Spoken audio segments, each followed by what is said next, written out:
this computer. Great. Now we're ready to go. Good morning and welcome to another round of English for the Olive program.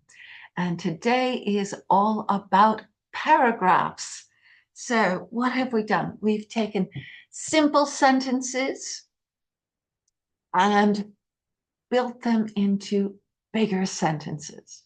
We've taken a simple subject, verb, object. We've taken that who did what, and we've added so much more information, and we've learned how to think of that extra information in short sentences, turn them into clauses, plug them into our basic sentence, and get that big, beautiful, compound, complex sentence that allows us to finally speak the way we do naturally in our first language. So it's that opening up the ability to express ourselves more fully by building all of those ideas into a compound or complex sentence.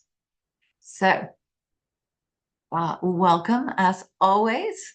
If you haven't, introduce yourself in the chat.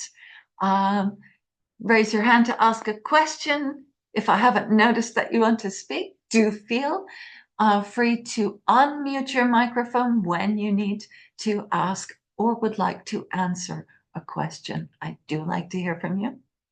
Be patient with your classmates and me. We're all learning at different levels. And yeah, me too. And do ask me to repeat myself or slow down if you need to. I do tend to get excited about the topic and speak a little quickly at times. Thank you. Right. So today we're going to learn about paragraph structure. We're going to put some ideas together and build a paragraph. And then we're going to take another paragraph apart and see if we can find all the ideas that were used to make that paragraph. So we've been writing sentences to create coherent ideas. Now we're going to put those ideas together. So what is a paragraph? I keep going on about this thing. This is a fundamental piece of the structure of the English language, and it serves a specific purpose in writing.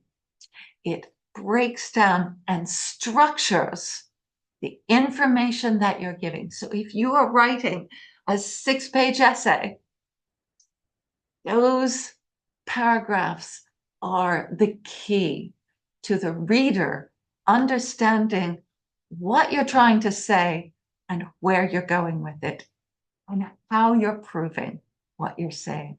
That's what the paragraph does. All right. It tells the reader, this is where I'm going. You're going to understand this when you've read my evidence for it. And that's important. Okay. So what makes a paragraph? Let's look at it. First of all, every paragraph has to have an idea, a major topic of focus, a subject that it is about. So you may have a broader subject for your essay, your book, or whatever, or your blog, whatever you're writing. And each paragraph will contain a portion of that idea, one part. And everything inside that paragraph should belong in that paragraph. All right, they should be about that topic. So a single topic or focus, a topic sentence that tells the reader, what is this paragraph about? It should be followed by 2 or 3 supporting points with examples to illustrate those supporting points. And at the end, this is somewhat optional. Not every paragraph has one. Okay. I should write.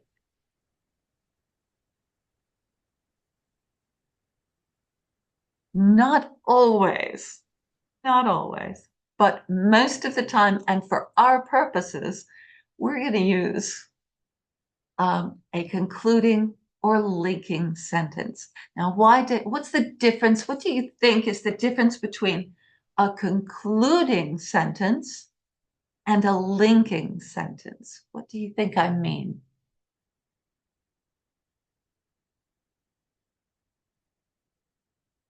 If this paragraph stands alone, say it's part of a blog post, maybe you want to conclude that sentence with, as you see, I've proved my point, the point that was my topic sentence.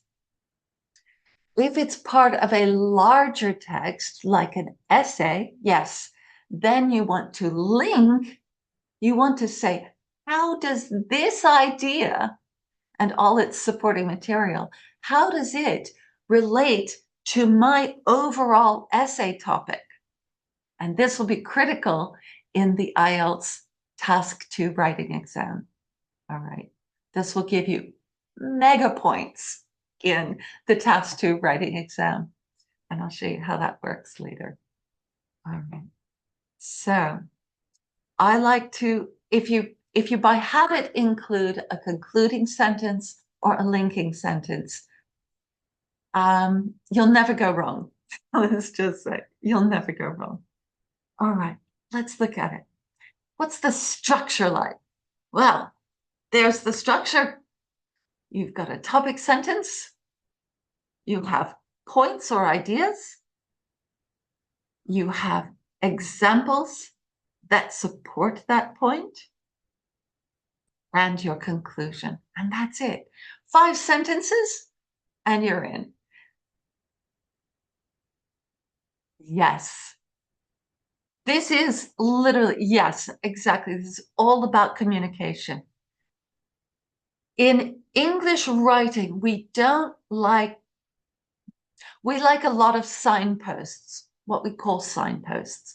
That means, and when I talk about essay structure later, we want to know what we're going to be reading. So think about it like a magazine article, right? Now you picked up the magazine because it had a title or a photograph on the cover that made you interested. Okay, maybe I want to read about this person or this activity, right? So they've got a magazine with a picture of someone climbing a mountain. I'm probably going to look at that magazine and see if there's anything interesting in there for me to read. Then I'll get to the article that I think I want to read, and I'll read the first sentence of that article, the first sentence of one of the paragraphs, and find out, because I'm looking for a reason to keep reading. So that topic sentence that you give is giving your reader the reason to finish reading all of your ideas, all of your arguments. And that's what the communication is all about. All right. We want to engage our reader, bring them in, make sure they read our points because we want them on our side. We want them to agree with us by the end of the paragraph and eventually the essay. So there we go. We've got our parts, right? So let's see what they look like in a real paragraph. Now, if you've been through, if you came to the IELTS reading lesson a couple of weeks ago, you will recognize this paragraph. Let's see. There. Here we go. What do I mean by a topic sentence? Here is the topic sentence for this paragraph. So what does it say? What are we going to learn in the sentences below? What are the words that tell us what we're going? Yes, excellent. We're going to learn about dragonflies and damselflies. But what are we going to learn? Are we going to learn how fabulous they are for the environment? How they're essential for pond ecosystems? Are we going to learn about the science behind the color refraction that makes them their amazing colors? Right. Exactly. We're going to learn that they are similar, but we're going to find the differences between them. Well spotted there. So there we go. We know what we're going to read about. Has this person given us a good topic sentence?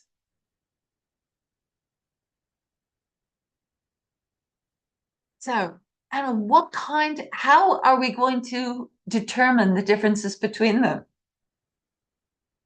What method will be used to determine the difference between them?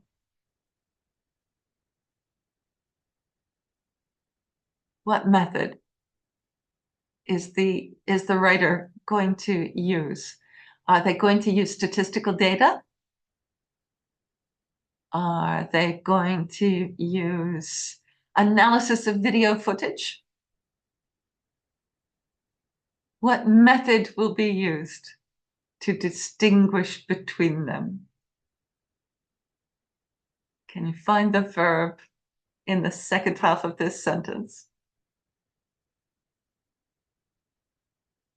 How is the writer saying we can tell the difference between them?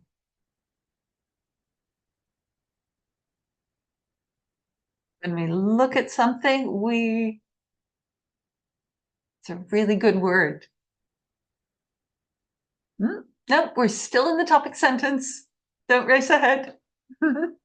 What method will we use to tell the difference between them?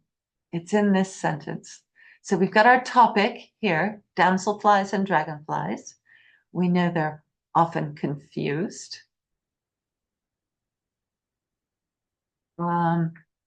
Because they're very similar, right? And there are differences between them. But how do we see those differences? Yes, observation. You found the word I was looking for. It's important. Looking for those verbs really makes a difference. Close observation. Absolutely. So, what are the things that distinguish them going to be? They're going to be things we can see. All right. So, that's do you see? I want you to understand. That's why I'm spending so much time on the topic sentence. How complete is this topic sentence? We know what we're going to be talking about, why we're going to be talking about it, and how we're going to distinguish, how we're going to see the difference, how we're going to find the differences between them. How will we find the difference? By observation. So we're going to get visual information in the paragraph below. Now, as a reader, is it important to know all of this detail about this topic sentence? Do we are it's not generally something that we analyze when we read a paragraph. We read the topic sentence and we keep going, right? The reason I'm focusing on it is because writing one well is just a little harder. All right. Well done on that. Great job. Let's keep going. My annotate out. I'm going to clear these so we can do the next one. Now, after a topic sentence, what does a paragraph need? Do you remember? What does a paragraph need?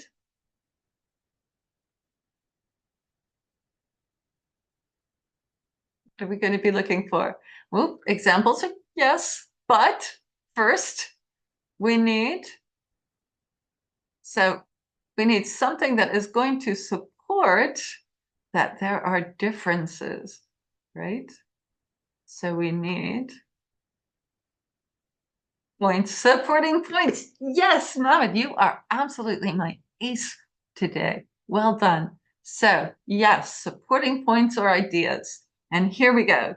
Here are our supporting points and ideas.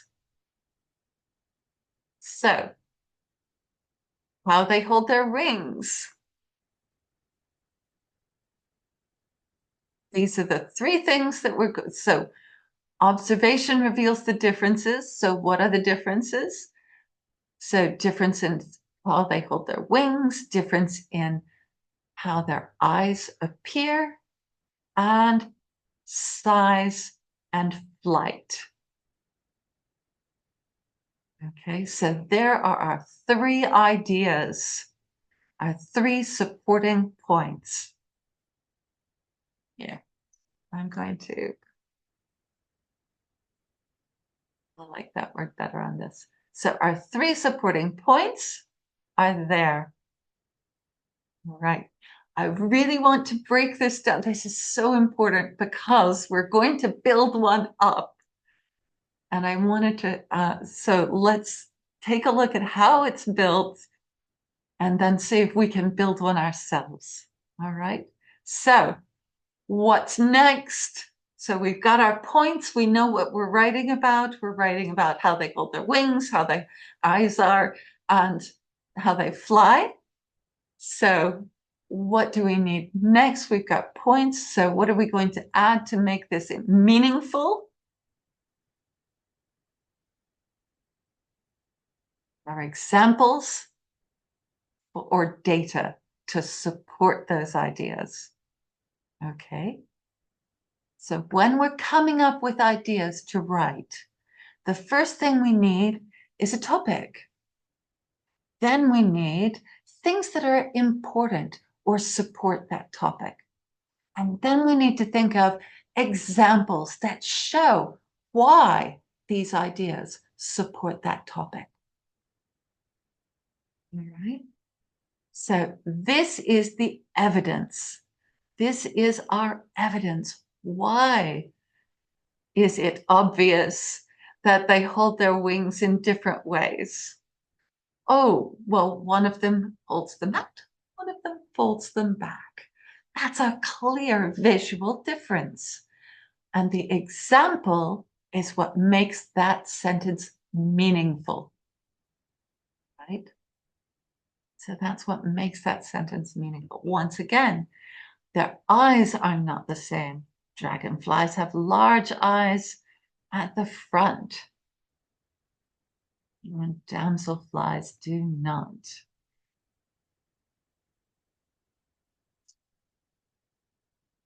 And finally, dragonflies are larger and stronger and fly longer distances. What's our example for this?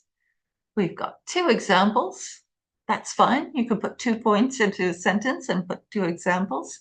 So they're larger and stronger flyers. So because they can fly longer distances, they can be found further away from the water.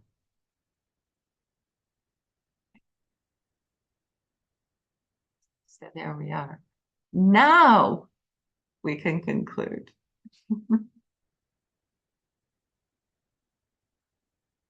And there's a couple of different ways to write a conclusion. This one said in conclusion. On this one, as you see, because I have, through observation, showed you what the differences are between these two insects. Right. So,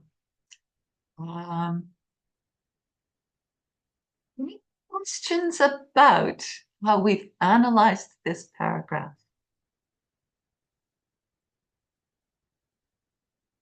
So, if, and I love this, this is my favorite thing to do actually, is unwriting an essay. So we have our topic, which is dragonflies. We have our three main points. We have our three examples. And we have a good, solid paragraph. What if What if I said that um,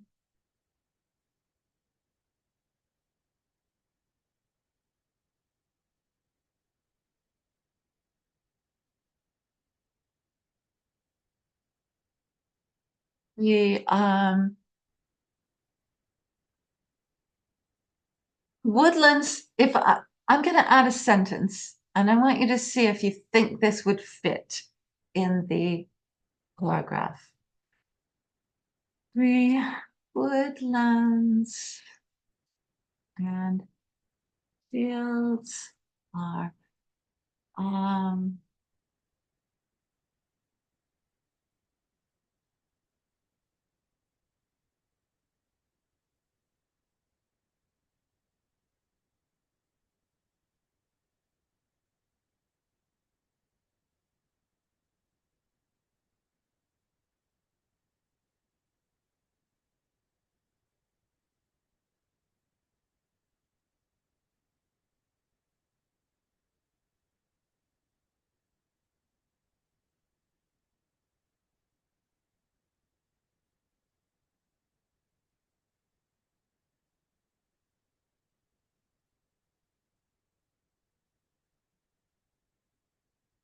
right.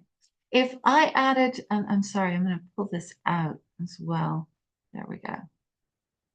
Next. There we go.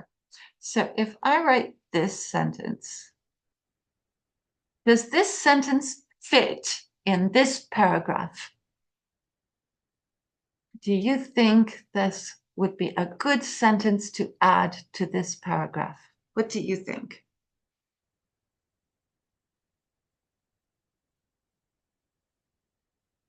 Does this sentence belong in this paragraph?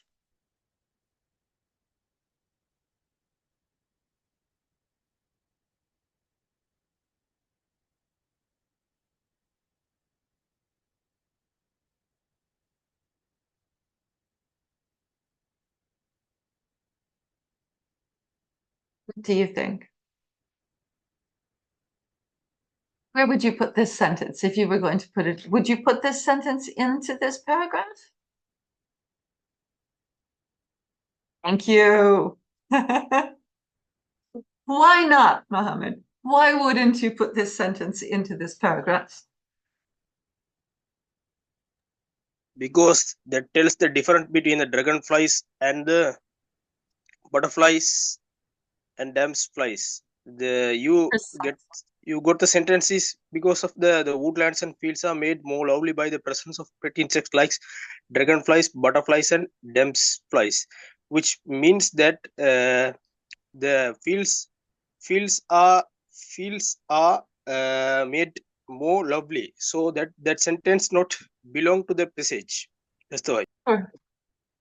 It's a nice sentence. It's a pleasant idea. Um, some people might agree, some people might disagree. But does it support our topic sentence in any way?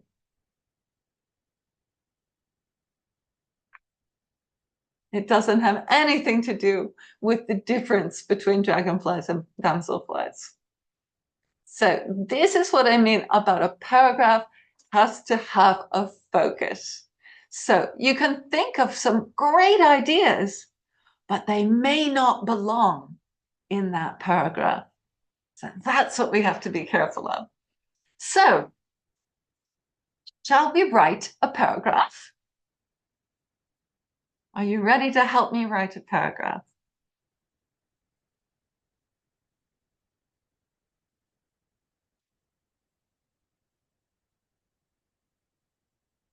Right. So, it all starts with an idea. So let's look at this. Um,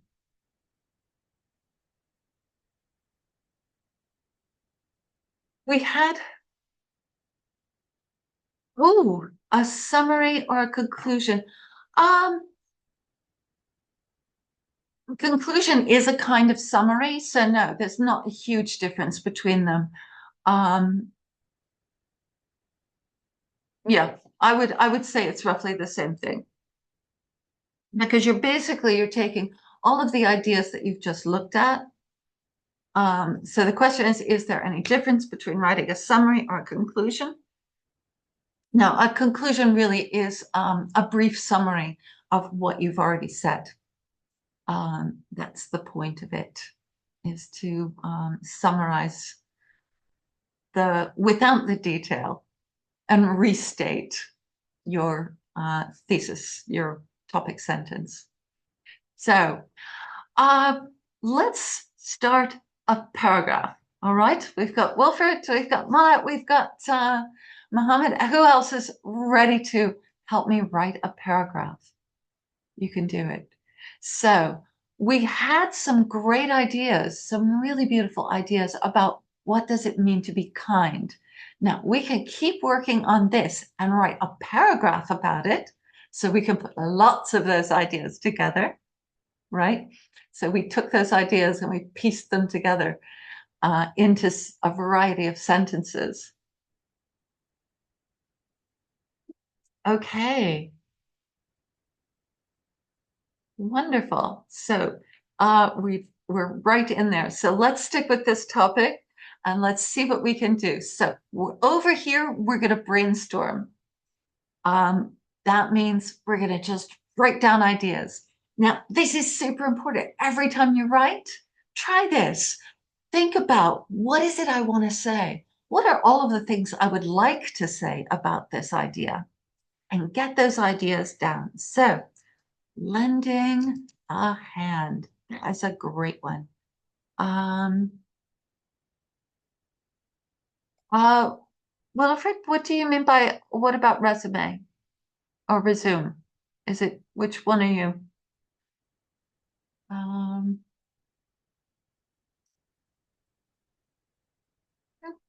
we're on the wrong keys.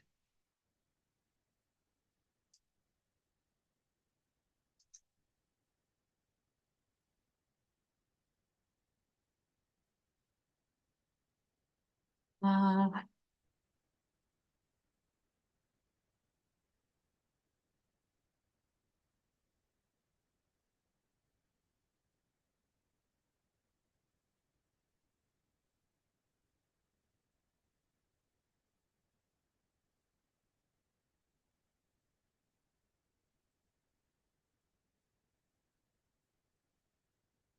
Excellent. That's great. So we've got this one. We've got some really good ideas here. So, can you think of an example for lending a hand? So this is how we work. So, right, we need ideas. Remember, we've got a topic. So we're going to be talking about what does it mean to be kind, right? Now we're looking for let's do it three this time, three main ideas that will support this. We like that. So now let's look at these ideas and think of what examples we can come up with. So what's an example of lending a hand?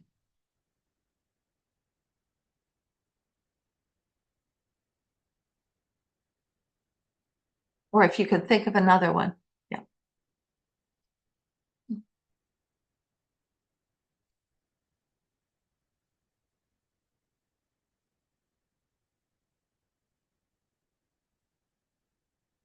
Mhm. Um, can you think of another one?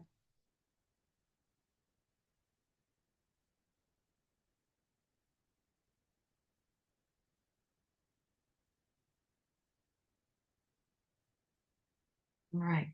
We need ideas. So we've got the ideas. We've got our main ideas here. So now we're going to be looking for, we've got lending a hand, being polite. We've got heart of gold, helping others, and being generous. Now, two of these are a bit similar. So we will put helping others. There we go. We're going to put the helping others up here.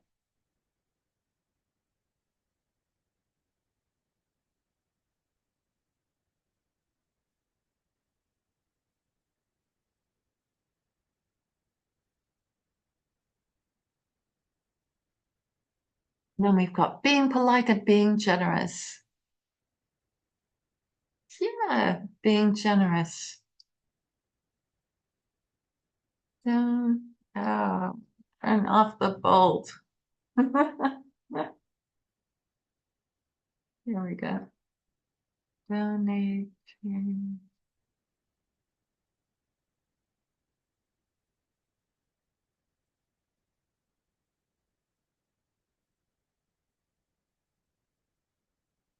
Excellent. Oh, helping out, lending a hand, doing housework.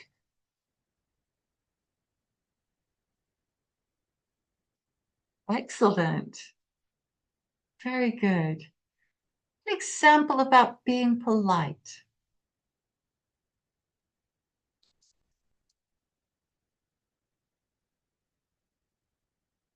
Ah, yes.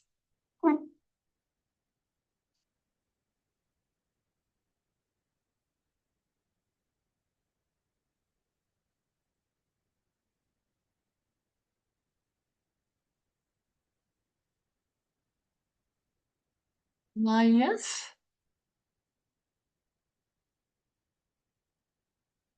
So we could say speaking respectfully.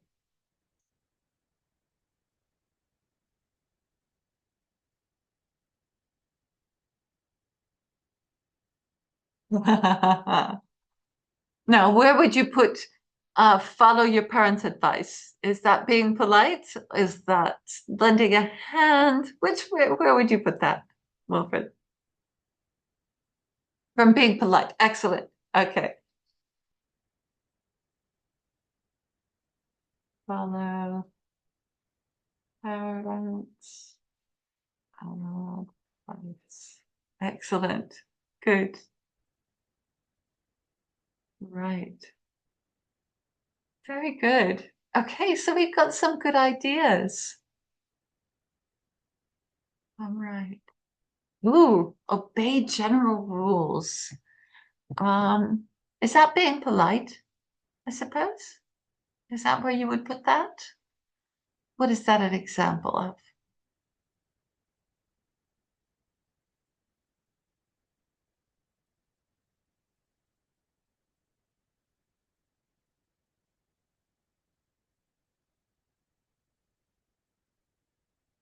Okay. Okay, old people being polite. Very good. And general rules. So it's polite to follow the rules and to respect your parents. Very good. Ooh, respect people in. So respect is a really big piece of this, isn't it? Um,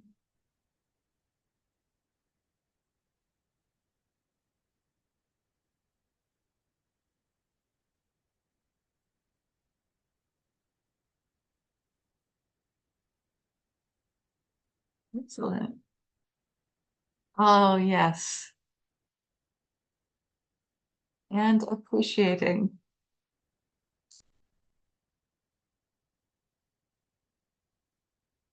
There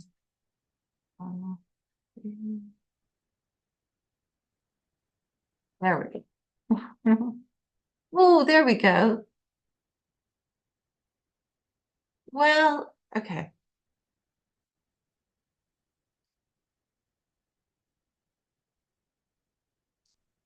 Giving a seat on the bus, that's also generous. And it's also lending a hand. So we could do that in a lot of things. Donations, heart of gold.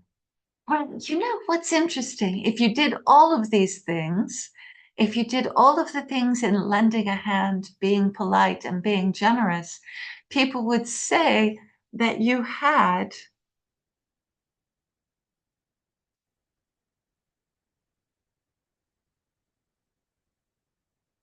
Heart of gold. Right? If you do all of these things,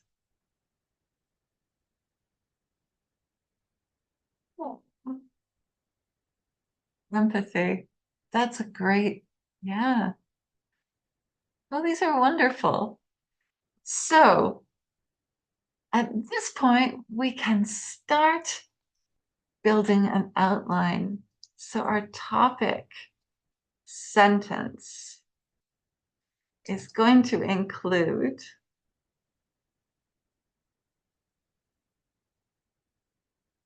ooh, so all of these, yeah.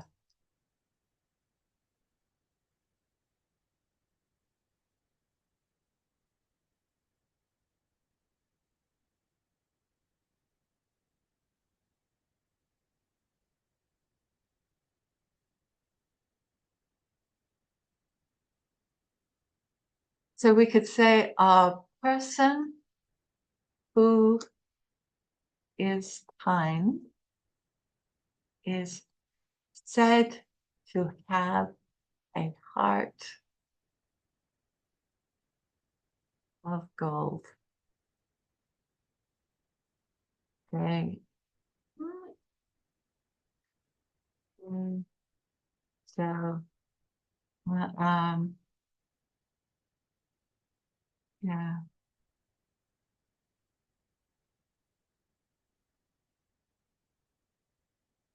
respect and empathy in everything they do.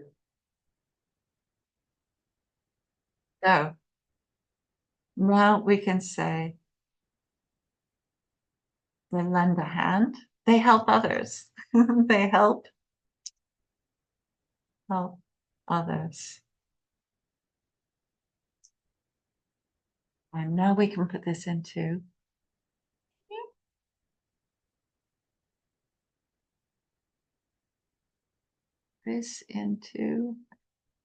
one, they help others and they are, they are polite, right? And they are generous. Ah. Right. And under here, we're going to say, um, doing, well, actually, I don't even have to do, we can do this. There we go. Yep. Thanks, nice. Well,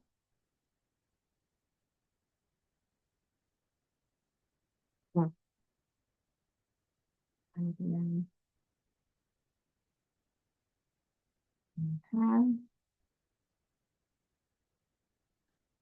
this work,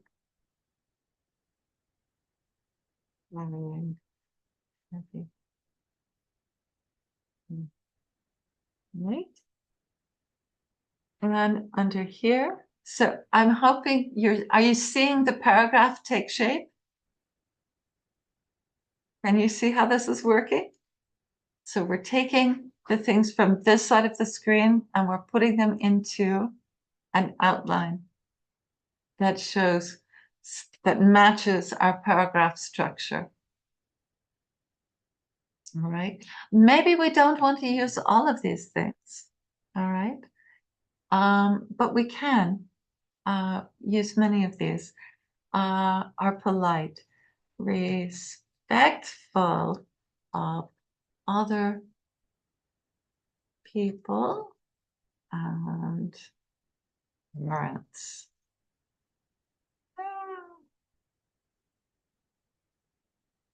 What else? So appreciation of excellent and generous. Donate things to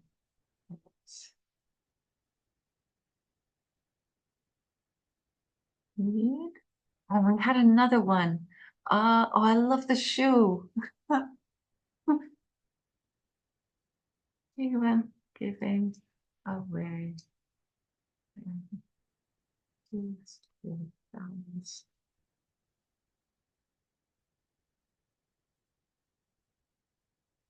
Okay. So, what do you think? Is this a good structure for for a paragraph? Can you write a paragraph out of that? All I've done is say, oh, this one first, that one first. We've used all of these together. So, this process that we've just done together, this will make your writing stronger. Just the way we broke down a big, complicated, beautiful sentence into its smaller parts so that we could see how to put them together. This way, we can take all of our ideas, see which ones go together. So we had a lot of these ideas. You didn't say them in this order, but they fit in this order, don't they? So when you get those ideas out, you can see where they belong, where they go together, which ones will work together. How can I write 3 sentences that will support my main thesis? All right.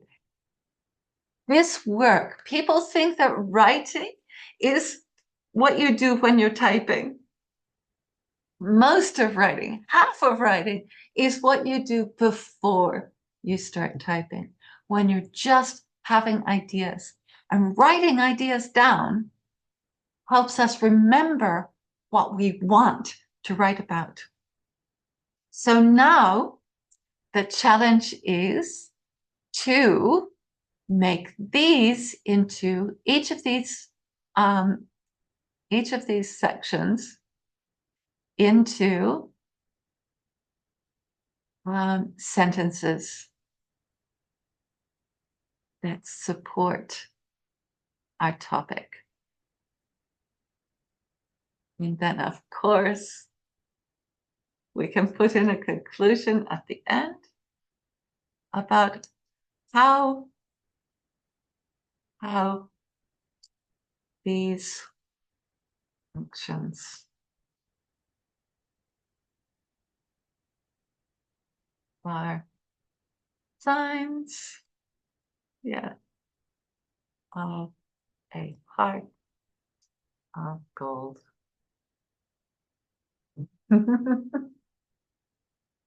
What do you think? Can you write that? That's your challenge this week. Okay. So that's your challenge. Can you do it? So what I'd like for you to do is try to turn this into a paragraph. All right. Do you think you can do it? So if everyone will, and this will be the challenge for the homework. All right. I will put it on the homework page. I know I missed last time, but I will put this on the homework page. I will put this outline on the homework page. And then I want everybody to write a paragraph, write this into a paragraph, and put it on the storyboard. All right. Are we up for it? Can you do this? You know how to write beautiful sentences because we've worked on that. So now put these together. Use this, and I'll put this in the chat if you want to copy it down now. There we go. All right. So you can copy that down now if you want. And your challenge is turn that into a paragraph and post it on the storyboard. Okay. So our last exercise on this is another challenge. So once again, we have a paragraph. Can you identify all of the parts of this paragraph.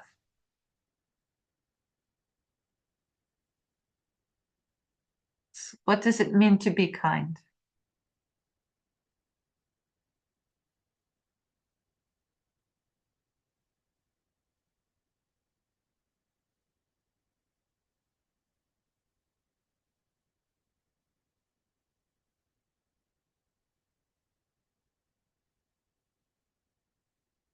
Right. So let's get the annotate back out. Get your annotate out there. If you haven't tried it yet, do give it a try. If you can. Where is the topic sentence? What is this about? Yes.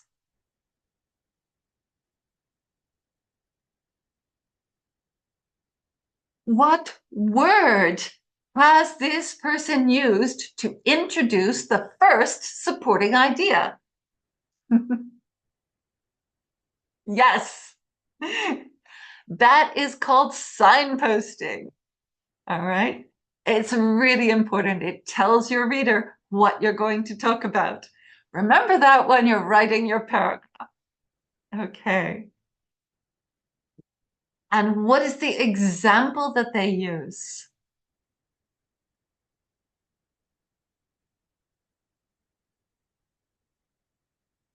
Actually, it's part of there's not a distinct example on that one.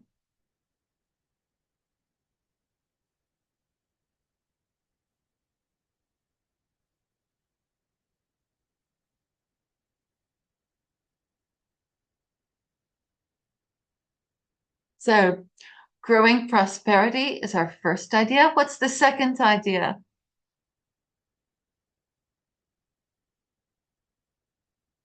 Ooh, there's one more before that.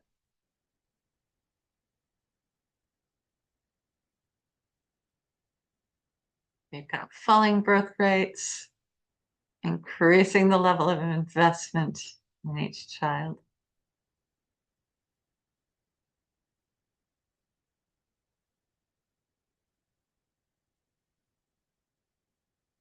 What's the effect of these? There we go.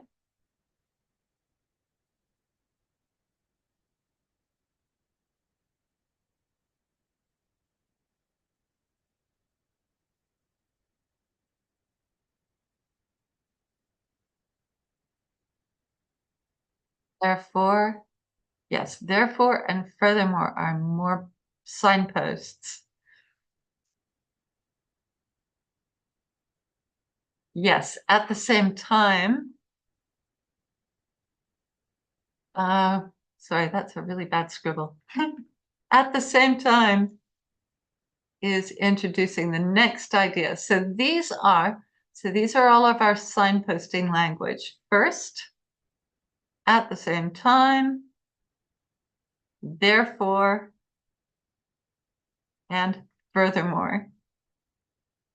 So those are the signposts for our several reasons why young people believe they have the right to a university education.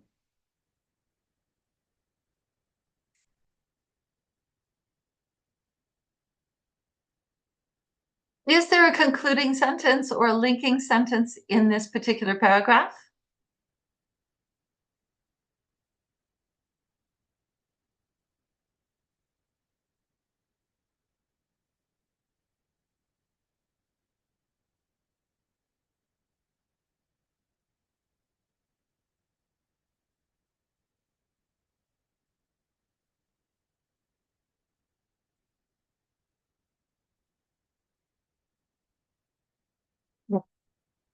There's no conclusion or link for this one.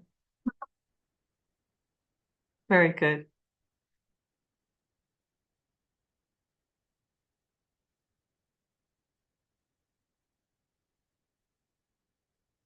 It would be easy. Can you write a concluding or linking sentence for this paragraph? But what would you write?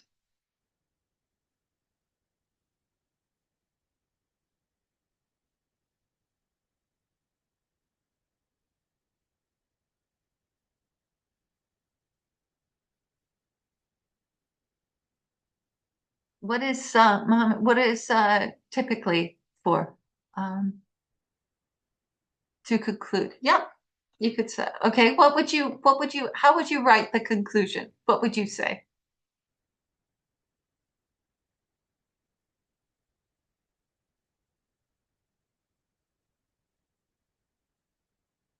I would talk about the pressures to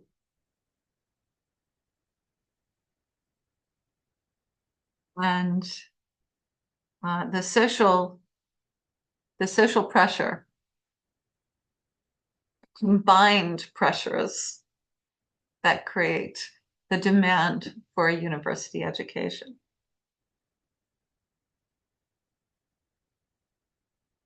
Right? So we've got, what are their reasons? We've got affluence, um, small families, increased investment in the children, the ability of families to support their children. I mean, they say that young people are willing to let their families support them, but they're also able to, and jobs require it.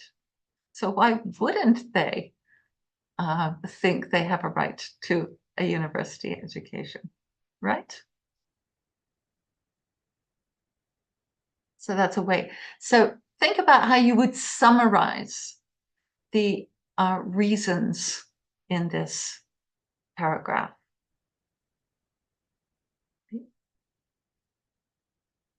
So, well, absolutely bravo. Thank you so much. Ah, yes. Yep, the demands of life demands. Um, yeah, the demands of modern, we would say nowadays, the demands of modern life and requires us, requests, yeah, makes us, what's to say? I would, it's not a common usage of that word in that place, but I rather like it. So, um, let's see. Nowadays, which by the way is my least favorite word in the world. Um, the demands of modern life requires us to invest in our children to keep up with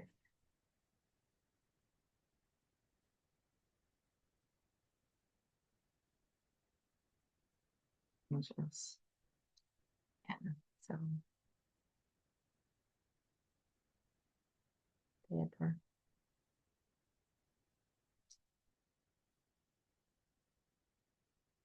That's how I would take the ideas that you're trying to say and build them out. So try and take that sentence and see if you can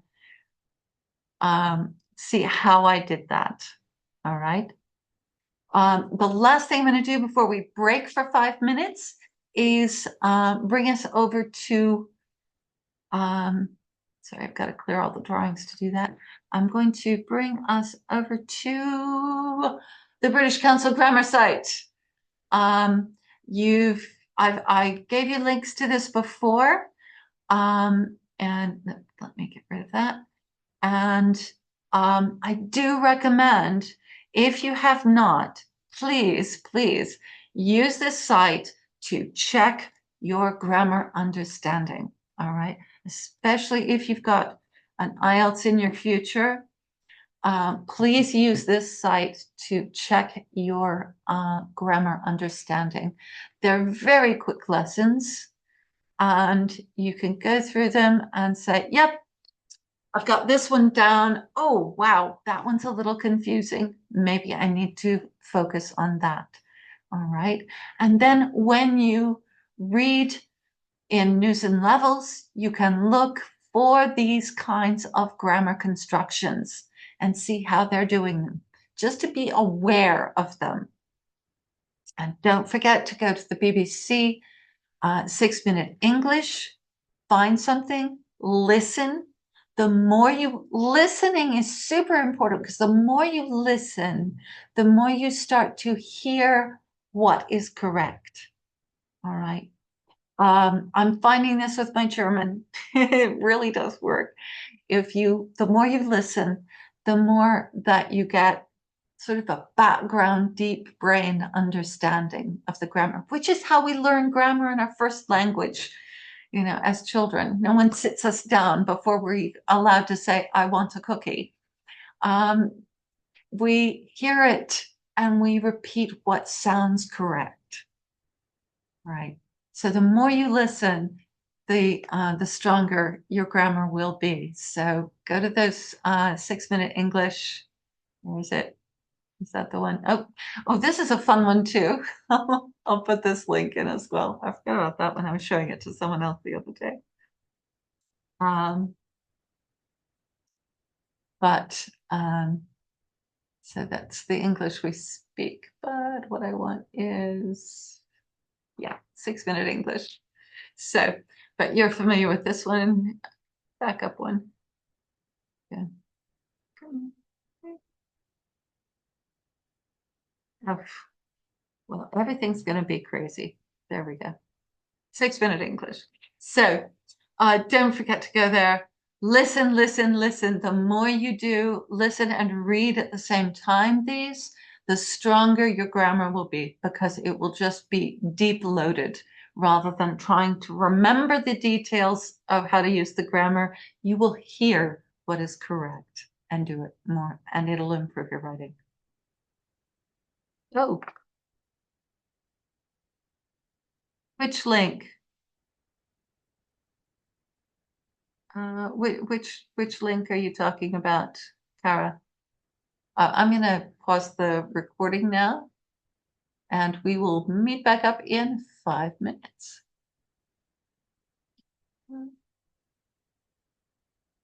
I need to break that. Here we go. I've resumed the recording. Welcome to the second half of our class, and we are going to be talking about the writing exam. So here we go. The first class of our writing exam. We're going to spend a lot of time on writing. It tends to be one of the harder ones for people to pull their mark above that 5.5. It's a common place for people to get stuck right at 5.5. I'm going to show you exactly how and why people get stuck there and how to avoid getting stuck, how to get out of that, how to break out above the 6 in the writing task for IELTS. So welcome and welcome. Let's see how we can get a 6 and above on our writing test. So, well, we've done that already. So introduce yourself if you've just joined us, and make sure that you're able to participate either in the chat or with your microphone. Either one works. All right. And there we go. Today, we are going to review the writing exam, look at the marking scheme, and use it to guide our writing. We're going to make sure that we understand how that marking scheme, how does that impact our process, how we approach writing. Then we're going to plan to write. Now look, what do you see? What are the key features? How do the key features relate to each other? And yes, the last thing, remember the last thing you did on the reading exam was read the document. The last thing you do on the writing exam is write your essay, because you do all of the work before you start, before you put your pen on the paper, before you start typing. Look, I'll show you why. So we know about the writing exam. It's 60 minutes. It's got 2 essays in it. Task 1 is describing data. It could be any kind of data, a map, a flowchart, a process diagram, or a simple graph. Absolutely anything. It is recommended to spend no more than 20 minutes on this task. You have 150 words to write. Right, hands up. Who thinks 150 words is too much to write in 20 minutes? Who thinks this? Put your hands up. Go on. Is it going to be hard to write 150 words in 20 minutes? Do you think it's going to be hard?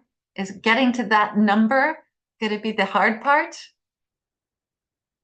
I'm going to show you how easy it is to get to that number, okay? So that you don't have to worry about the number. This is why I say you can, oh, I've got to, yeah, there we go. So this is our key. How do we, I don't know how to how do I undo me? My response is stuck.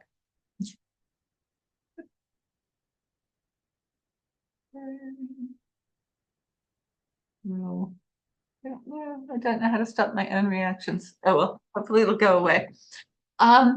So the challenge is how, if we understand how the thing is marked, how it's marked, you'll understand how easy it is to get to 150 words and how much you have to do before you start writing. So rather than me saying it, so task 2 is an opinion essay. Now notice, what is the first one?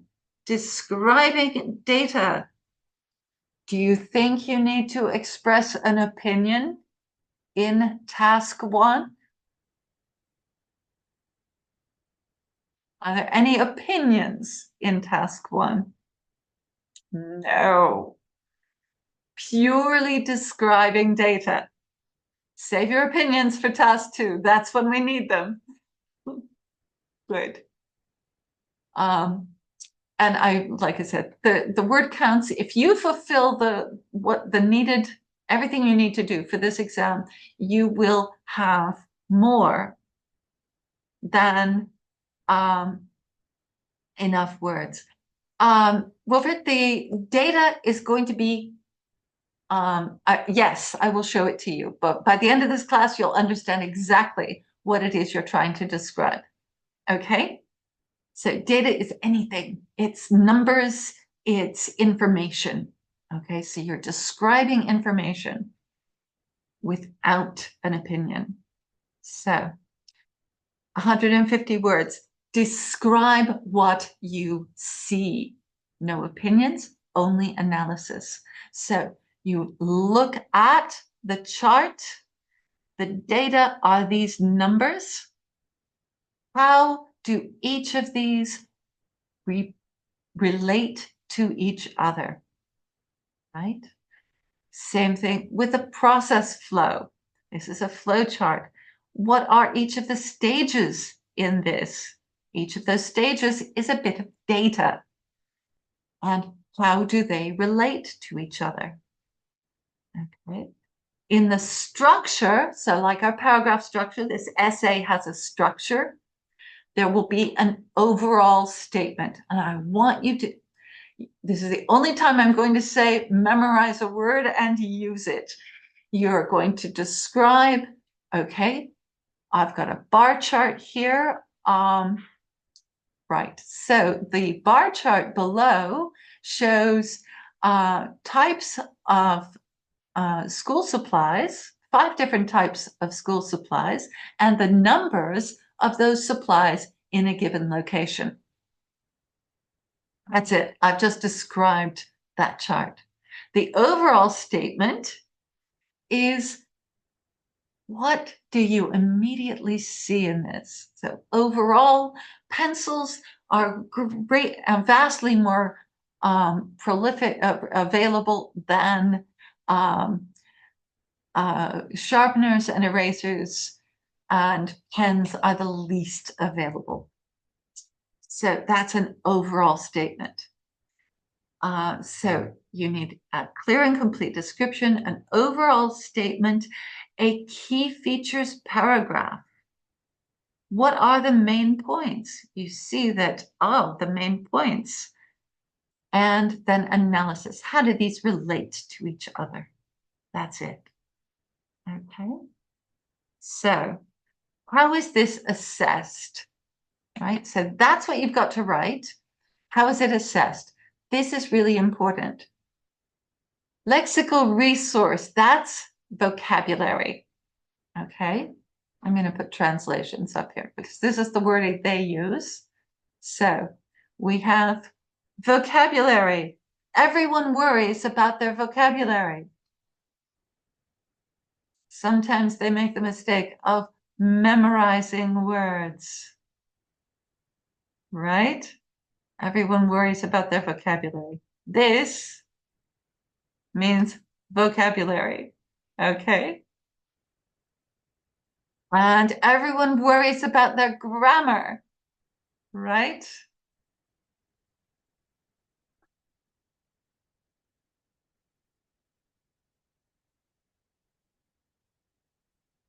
So we all worry about these two things the most. Some people even memorize whole sentences to put into an essay. That is the worst thing you can do because the examiners can spot it. So never use an entire sentence that you've memorized before. That the words, if they see that you have memorized something and repeated it when they spot one of your memorized sentences, they don't count those words. So they won't count for your word count. So never memorize a whole sentence. You've got to produce the sentences where you are. So you can't memorize vocabulary. You can't memorize grammar. You can only build it by listening to 6 Minute English, by reading News and Levels. Build, build, build that grammar and vocabulary, and then you'll have it to use. Now, these are the things that people worry most about, right? Vocabulary and grammar. What are these other two things over on this side of our chart? That's the other half of the marks. Half. So the vocabulary and grammar is what happens while you're writing, right? You're using your vocabulary. You're putting things together in beautiful sentences, like I've taught you to write. Okay. Right. Task achievement. This criterion assesses how appropriately and accurately and relevantly your writing fulfills the requirements of the task. Okay? Did you answer all of what was needed? Did you describe the graph accurately? Did you note the key features? Did you explain how they were related? That is 1/4 of your mark. Then coherence and cohesion. What does that mean? This criterion is concerned with the overall clarity and fluency of the message of the writing, how the response organizes and links information together. What were we doing when we were writing that paragraph? All of that work we did before we wrote a paragraph. All of that work we did. That's what this is. Half of your mark happens before you put your pen to paper. Half the mark. If you do not spend up to 5 minutes, if you get fast at it, if you practice, you'll get faster at it.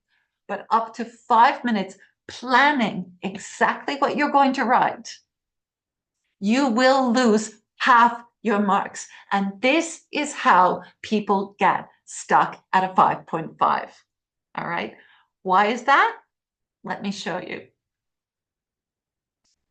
So here we go. Task achievement and response. These are the actual requirements that the examiner has to use in order to mark at a 5, at a 6, and a 7 band level.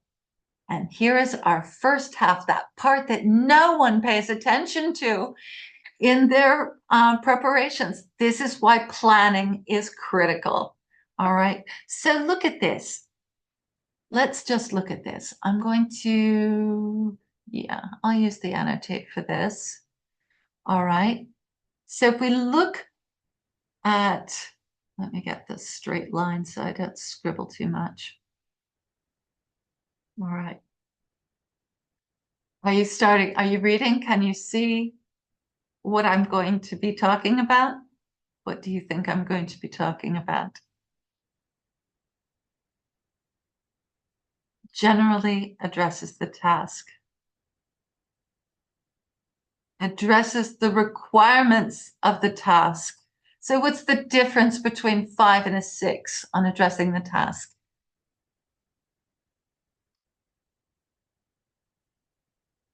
All the requirements, okay? It covers the requirements of the task, okay? Presents an overview, okay? Recounts the detail mechanically with no clear overview. Look at that, no clear overview. All right. So remember I said you have to make an overall statement? No, really, you have to make an overall statement or you're stuck at 5.5. This is how you get unstuck, all right? When we get to the top, we've got a clear overview.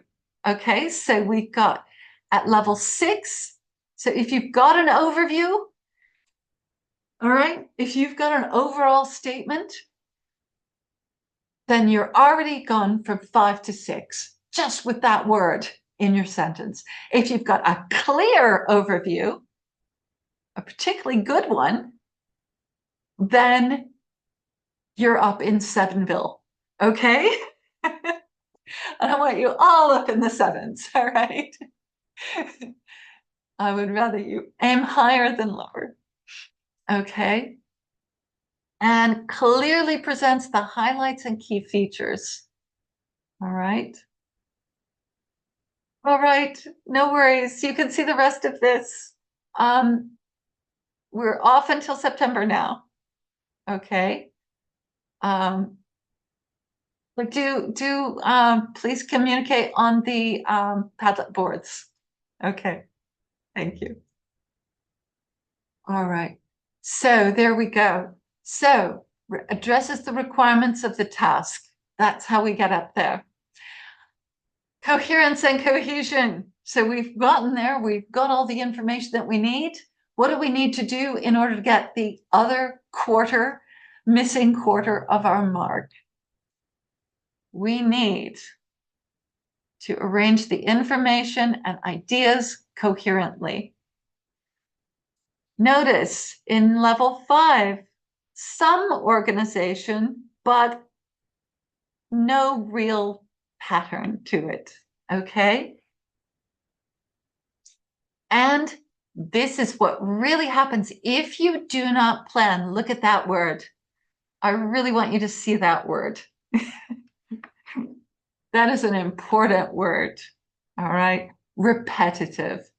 If you repeat the same statement over and over, it will be repetitive.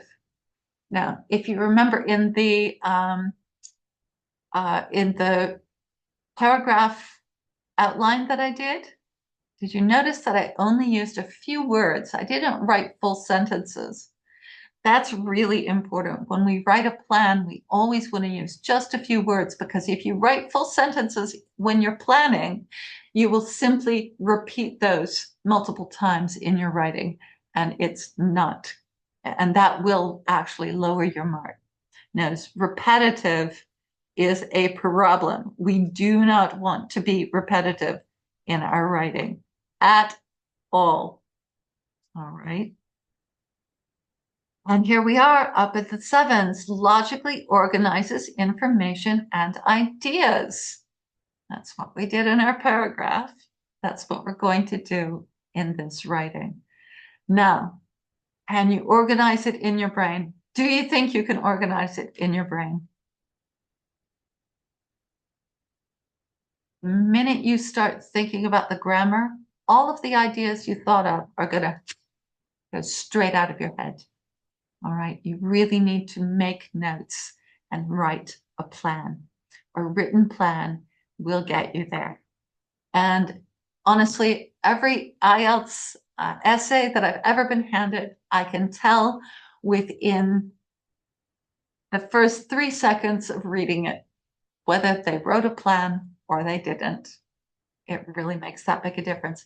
And the plan is half the mark, okay? Half the mark, right? Half the mark. Vocabulary and grammar, yep, they're half the mark. But coherence and cohesion and task achievement are half the mark. All right, so I'm going to have to kill the annotate and move on. And then I'm going to show you a little bit more about why this needs to be your focus in your practice. So let's look at that vocabulary and grammar. All right. So if you don't have enough words, you may have, whoops, I still need that annotate. You may have a limit. Hold on. Tried the annotate, but now it's gone away. There we go. There we go. A limited range of vocabulary. But this is why you're reading. Yes? And I'll give you a link to the other thing that you can do is look at the economics page of any news website. So The Guardian is great because it's free. There's no paywall at all. So I'll give you a link to The Guardian. And the economics page will give you lots of great words for describing data rising, numbers falling, whether it's falling precipitously or gradual decline, how to describe different shapes of data changes, all right? So that you will have an adequate range of vocabulary for the task. You can even notice at a level 6, you can even make some mistakes. Oh gosh, let me just undo most of those because I've scribbled all over the screen. So you can make some mistakes, but keep working, you know, so long as, here's the magic. What does it say here?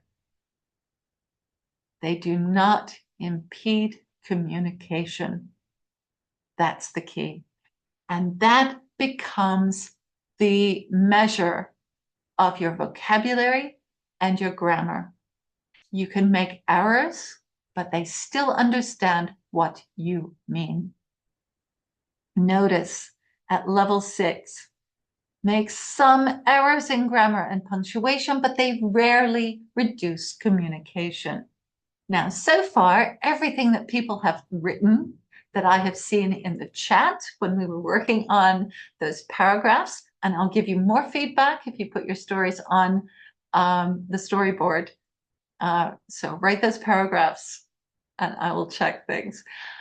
So long as they can understand what you are trying to say and they can understand your sentences, even if there's a small error, you still will be at a band 6.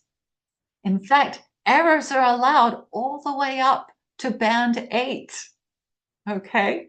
Unless you're, and even at level 9, you might make a single mistake, but you'd still get that 9. So it's not about being completely error-free, okay? But it is important to use simple and complex sentence forms, all right? This is why we focused on our clauses, because at 7, we use a variety of complex structures.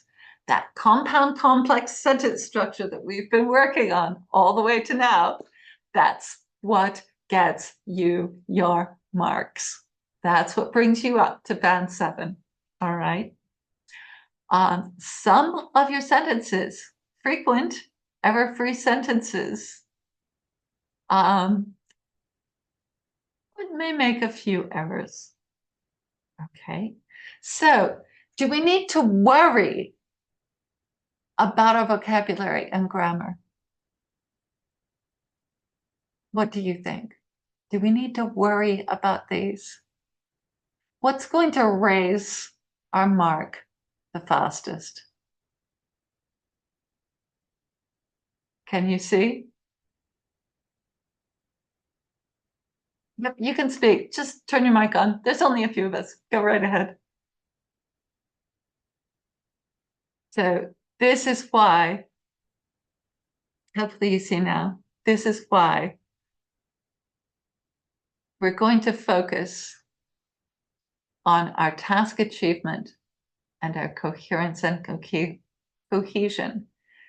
5 little minutes of planning gets you half your mark. So let's bring these two by making a clear plan and knowing what we're doing. We can have, because these four criterion, right? These 4 criterion are averaged together.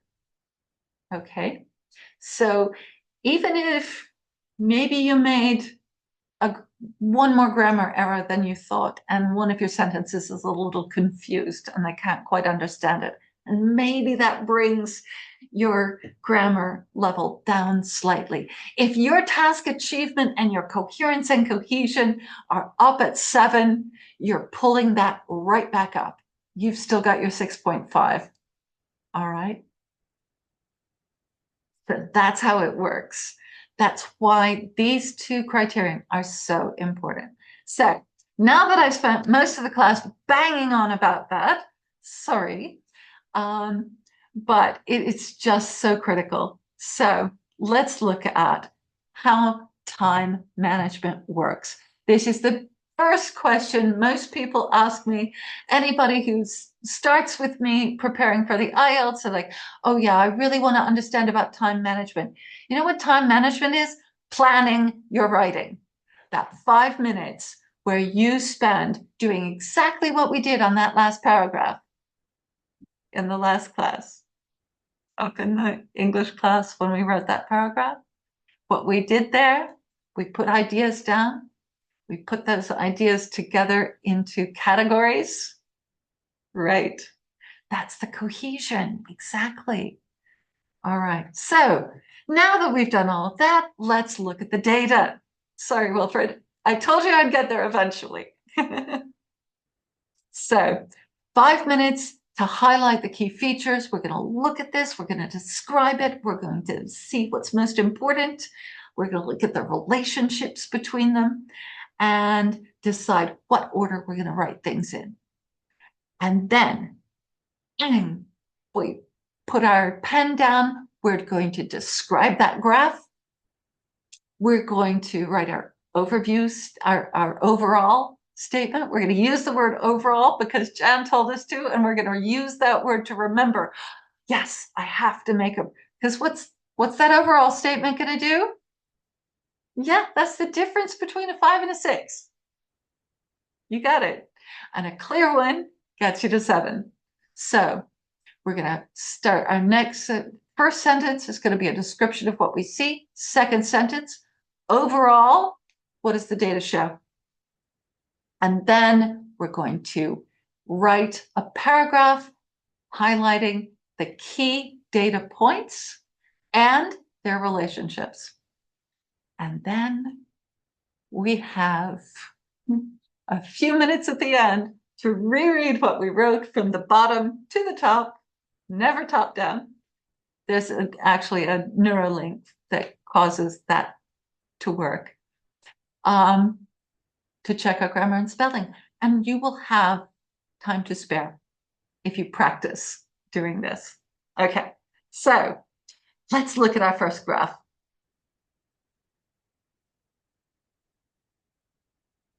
What do you see? Feel free to bring out your annotate and tell me, what do you see here? What do you see?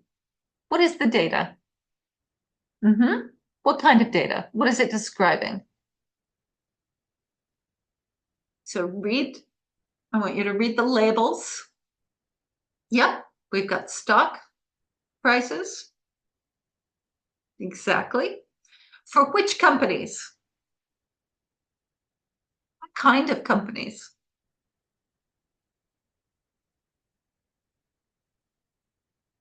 Would you describe these companies? Social media companies, yes. Web-based companies, exactly. Those are all good descriptions. Excellent. So when you are looking at this, you can write these things down. Ah, yes. Internet companies, web companies, social media companies, all of these words. The more you have in your head, the easier it is to write. Okay, where does your eye immediately, what's the first thing that you notice in the data? What is the first? Yes, exactly. Okay, so we've got something that has gone boom, way up, right? That's an interesting and exciting line. Yes, you can see where it dropped. Exactly. So we've got up, we've got down. So what do we call something? What do we call something that goes up and down a lot? Do you know a word for that?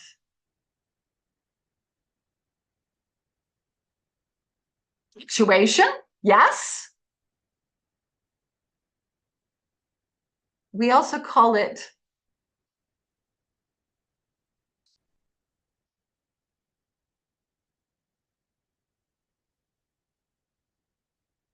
we might call it volatile,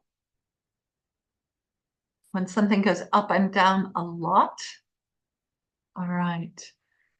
And what do we call, what are some words that we would use for, I'm going to put an arrow on this, for something that goes this way? What is that doing? So this is volatile and it's fluctuating quite a lot. Yes, it is increasing. In what way is it increasing? Is it a rapid increase, a sudden increase, or a slow increase, or gradual increase? And how many years are we talking about? We've got from 2011 to 2016, so we've got 5 years, right? Exactly. So these are the words. This is the kind of language that you need to focus on in order to be able to talk about data in this way.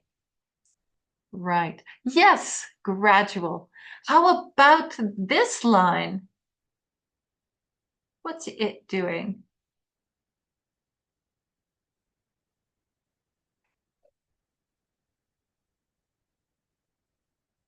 It is decreasing. It's falling slowly. We wouldn't say fall down. I mean, this has skyrocketed and then plummeted or fallen down. And definitely, the words we'd use for this would be a rapid increase or skyrocketing. And this would be falling down because it's quite extreme. We would also use words like plummet, which is how we describe someone falling off a cliff. They plummet down if something drops that precipitously. Excellent. And how about good old Google and this line going across here? What words would you use to describe that?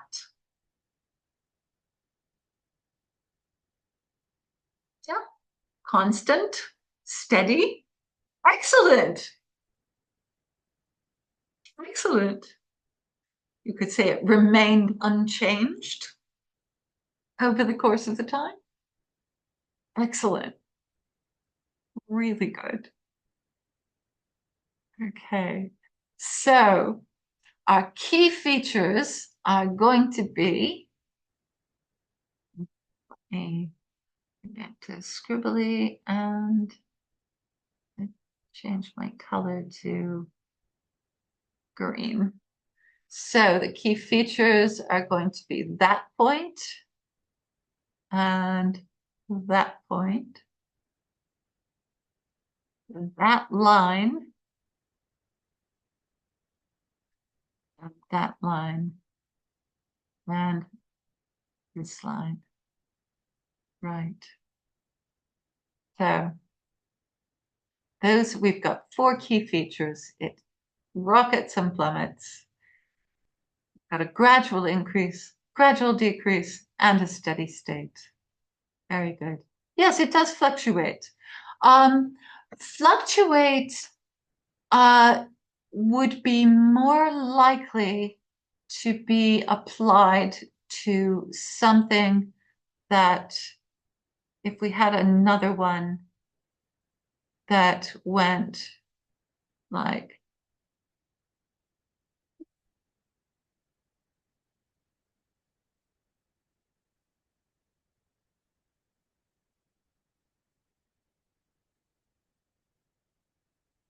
we would say that that was fluctuating.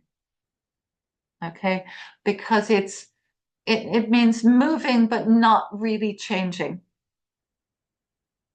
Okay. So, right. Well, here's a challenge for you. And that is to take either this one, and I'll tell you what, I'll take a little screenshot for you here so that if you want to save it. Oh, is it going to let me? Oh, for some reason it's not. Okay. Well, let me try. See if I can do this.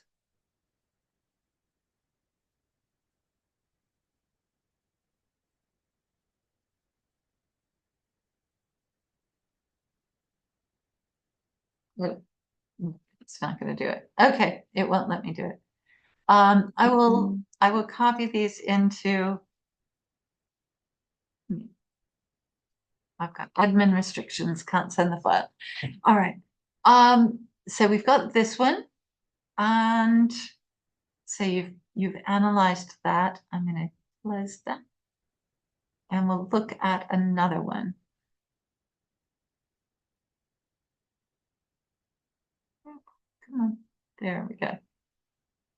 So how about these two graphs? What are the key features here? What are the most important things here?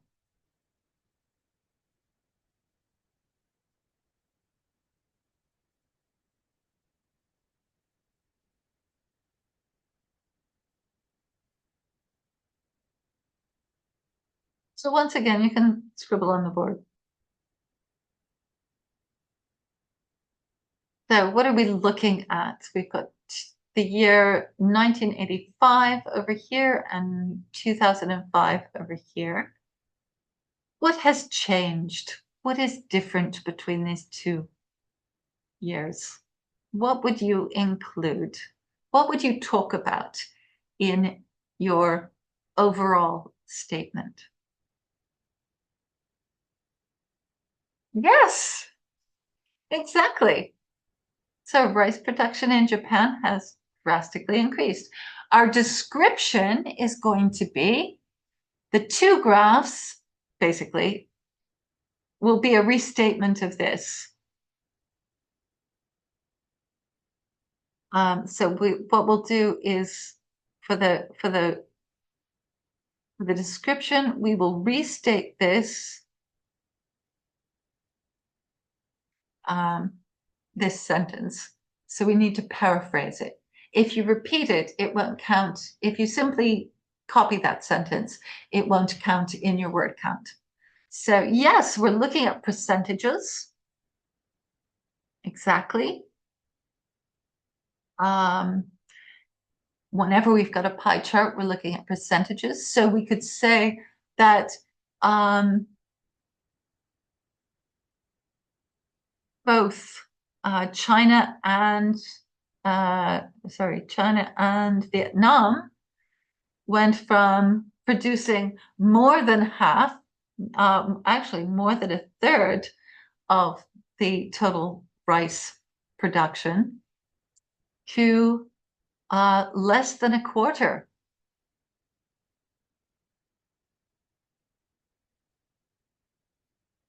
Okay, so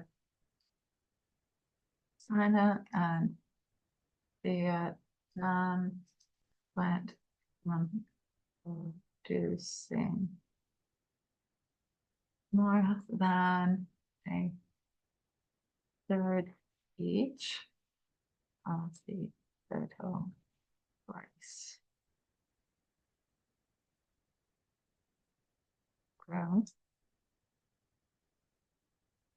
to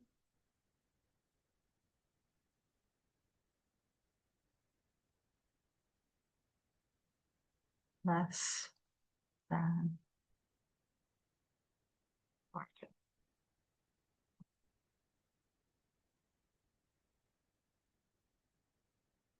Oops.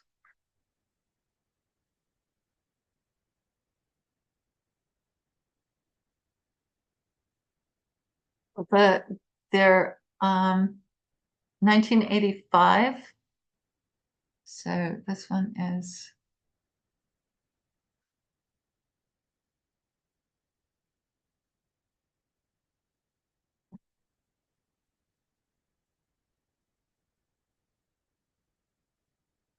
just getting slow. Come on. Slow. I know what's happened. Oh, that's what's happened.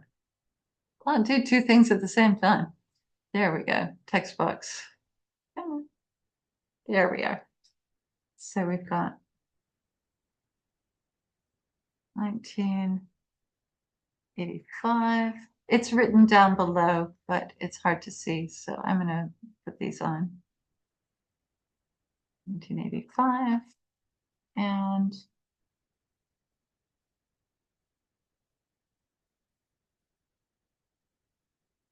2005. Yeah.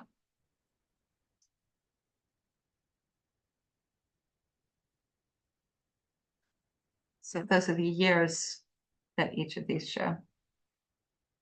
Okay. And Japan went from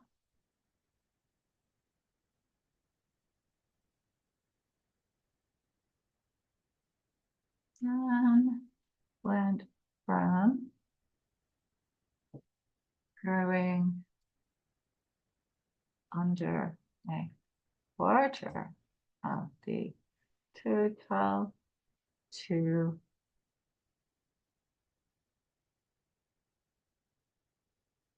more than two.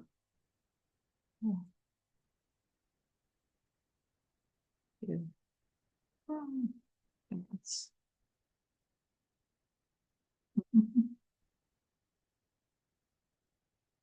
Yeah. So those are just two different years and it's contrasting data. I think it's all quite made up. It's imaginary data. So,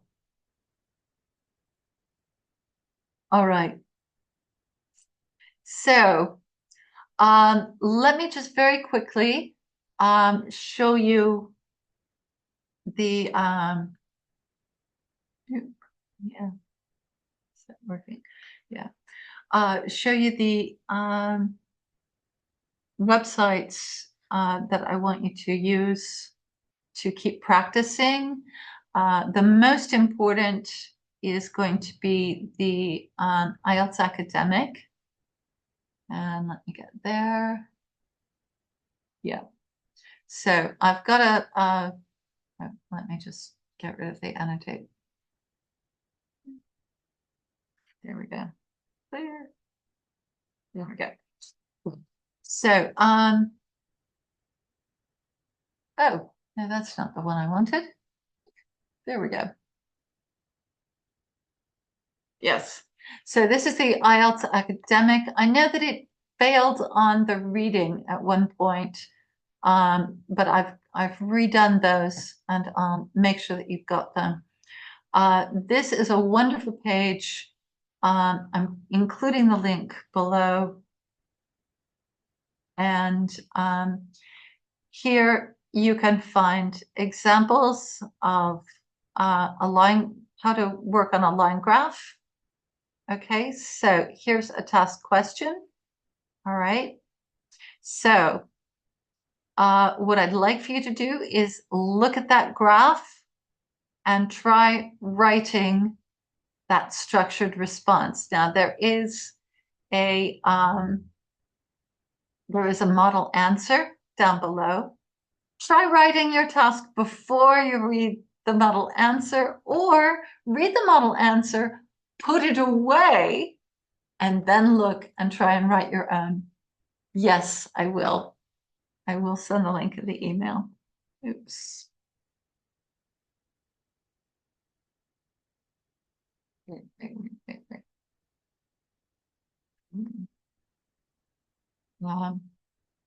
There, oops. What can I click on? So all of these will be there. I'll put it in the chat as well so that you've got it. So you've got a chance to look at a line graph, a bar chart, a diagram, a writing, a cycle process, another process. I think that, oh yeah, they've got a map as well, which is really good. Those are somewhat new. They weren't doing them before, but a lot of people have run into maps that they need to compare things to. Processes and table, which is just really boring. It's just going to be a table with a bunch of numbers on it that you need to describe. Before we go, because we're getting close. Oh, shoot, did I just? Okay. It's still there. There we go. Practice. But I'm also going to take you to the Guardian. Sorry, bring this up a bit.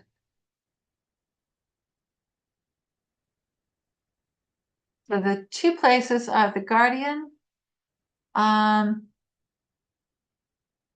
the BBC. So if we go to the Guardian, there we are. We want to go to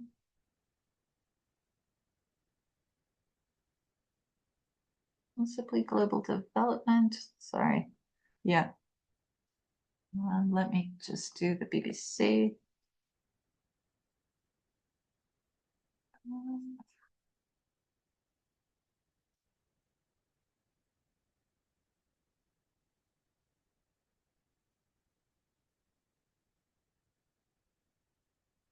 And what we want to do is look at business and the economy. Okay. So this is where you will find really good articles that will give you data descriptions. Notice the body also said elections across the world had increased uncertainty. So look for those and significant swings. That means changing back and forth. Put up interest rates. These are all phrases in here. Cuts to things, that's reducing something. So if you go to the where is it? So the economy section, you will find lots of excellent vocabulary on how data changes. I'll try and find some more for uh, for other resources. Do look for economic things in News in Levels because you will find these kind of collocations, these kinds of phrases there as well. Right. So that is that's us for today. I'm going to copy this down into here as well. So that's the practice tests in the academic IELTS. Don't forget there's practice tests on my Google Drive as well. The IELTS Advantage website where I got these practice charts is also very good. And I'm going to include the, come on, yeah, include the BBC economics page. Okay, yeah. Come on, there we go. All right. So any questions at this point? Anything else I can do to help?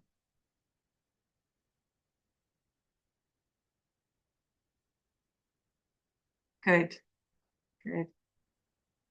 All right. So I will try and put as much as I can into the email that you get sent. Do look on the PDFs as well. They're really important. So you'll have all of my notes in the PDFs. And don't forget the homework page and the word and storyboards as well. So I'm gonna stop sharing. There we go. And